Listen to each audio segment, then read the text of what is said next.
খেপে গেছেন তাইজুল ইসলাম।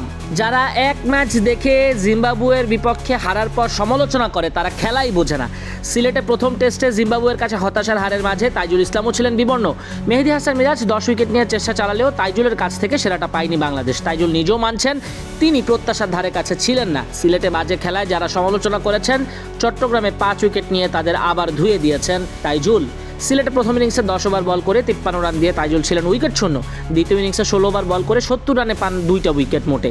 তার এমন নিষ্প্রভ থাকায় ভোগে দল। তবে দ্বিতীয় টেস্টেই জ্বলে উঠেছেন এই বাঁহাতি স্পিনার।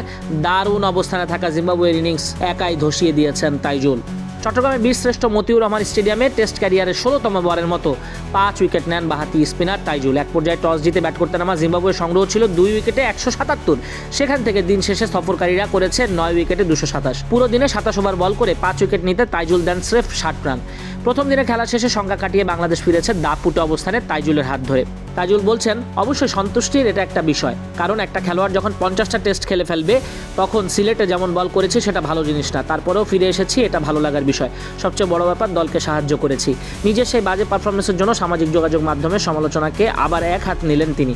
আমার মনে হয় এতগুলো টেস্ট খেলার পর একটা ম্যাচ দেখে যারা খেলোয়াড়দের নিয়ে সমালোচনা করে আমার মনে হয় না তারা খেলা বোঝে। চট্টগ্রাম টেস্ট জয়ের আশাও প্রকাশ করেন এ সময় তাইজুল ইসলাম।